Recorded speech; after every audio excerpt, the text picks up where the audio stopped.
Hello everyone, আসসালামু আলাইকুম। সবাই কেমন আছেন? আজকে আমি একটি নুডলস তৈরি করব। আর কিভাবে নুডলস তৈরি করব সেটা আমি আপনাদের সাথে শেয়ার করব। এখানে আমি 3 প্যাকেট নুডলস নিয়েছি।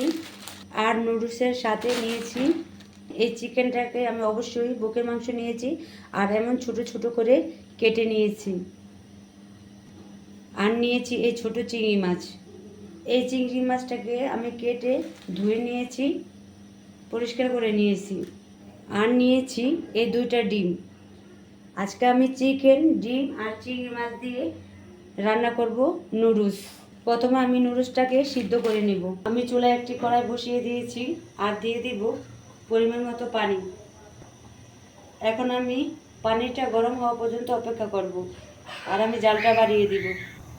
দেখুন আমার পানিটা গরম হয়ে গেছে। এখন আমি এই নুডলসটা দিয়ে দিব সিদ্ধ করে। এখন আমি নুডলসটাকে একটু নেড়ে চেড়ে দিচ্ছি। নুডলসটা আমার সিদ্ধ হতে থাক। এখন আমি চিকেনটাকে রেডি করে নিব। এখন আমি চিকেনের ভিতর দিয়ে দিচ্ছি আধা চামচ আদা রসুন বাটা, আর দিয়ে দিচ্ছি স্বাদ মতো লবণ, আর দিয়ে দিচ্ছি সয়া সস সামান্য, আর দিয়ে দিচ্ছি আধা চামচ মরিচের গুঁড়া, দিয়ে দিচ্ছি চামচ গরম মশলার গুঁড়া, আর দিয়ে দিচ্ছি 1/4 চামচ গোলমরিচের গুঁড়া। এখন আমি হাত দিয়ে মেখে নিব। আমার মাখানো হয়ে এখন আমি 10 মিনিটের জন্য ম্যারিনেট করে নিব। দেখুন আমার নুডলসটা হয়ে গেছে সিদ্ধ। এখন আমি নামিয়ে ফেলবো। নুডলসটা আমি ছেঁকে নিয়েছি। আমার 10 মিনিট হয়ে গেছে। এখন আমি চিকেনটাকে ভেজে নিব। কড়াই বসিয়ে দিয়েছি। এখন দিয়ে দিব পরিমাণ মতো তেল। এখন আমি চিকেনটাকে দিয়ে দিচ্ছি। এখন আমি একটু উল্টে পাল্টে দিচ্ছি। দেখুন আমার চিকেনটা ভাজা হয়ে গেছে। এখন আমি চুলা থেকে নামিয়ে ফেলবো। এখন আমি চিংড়ি মাছটাকেও ভেজে ফেলবো, ছেড়ে দিব। দেখুন আমার চিংড়ি মাছটাও ভাজা হয়ে গেছে। এখন আমি চিংড়ি মাছটাকে নামিয়ে ফেলবো। এখন আমি সবশেষে এই ডিমটাও ভেজে ফেলবো। এখন আমি ডিমটাকে ভেঙে চড়ে কিমা করে নিব। ডিমটা আমার প্রায় হয়ে গেছে। এখন আমি ফেলবো। এখন আমি চুলায় একটি কড়াই বসিয়ে দিচ্ছি আর দিয়ে দিচ্ছি পরিমাণ মতো তেল। এখন দিয়ে দিচ্ছি পরিমাণ মতো পেঁয়াজ কুচি, আর দিয়ে দিচ্ছি মরিচ কুচি। এখন একটু নেড়ে চেড়ে দিচ্ছি।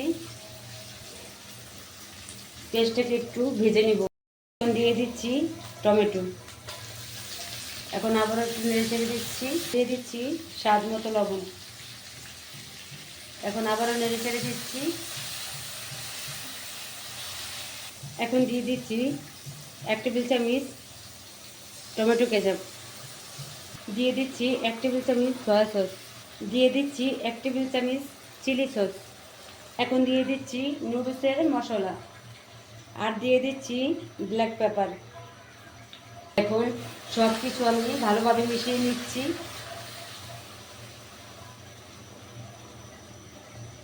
আর এখন দিয়ে দিচ্ছি ভেজে রাখা চিকেন, ডিম আর চিংড়ি মাছ।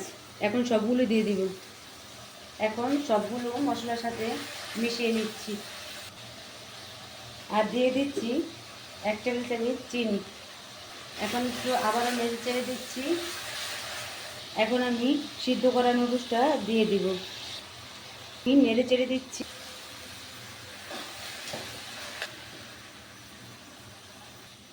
এখন আমি সব শেষে দিয়ে দিচ্ছি ধনেপাতা কুচি। এখন আমি আবারও নেড়ে চেড়ে দিচ্ছি। দেখুন তৈরি হয়ে গেল আমার চিকেন নুডলস। এখন আমি চুলা থেকে নামিয়ে ফেলবো আর চুলাটা বন্ধ করে দিব। নুডলসটা কতটা পারফেক্ট হয়েছে দেখছেন? আর খেতে খুব মজা, টেস্টি। যদি আমার রেসিপিটা ভালো লেগে থাকে তাহলে অবশ্যই লাইক, কমেন্ট, শেয়ার করে দিবেন। আমার ভিডিওটা যদি আপনাদের ভালো লেগে থাকে তাহলে আমার চ্যানেলটাকে সাবস্ক্রাইব করে দিবেন। এখন বিদায় নিচ্ছি। সবাই ভালো থাকবেন। আল্লাহ হাফেজ।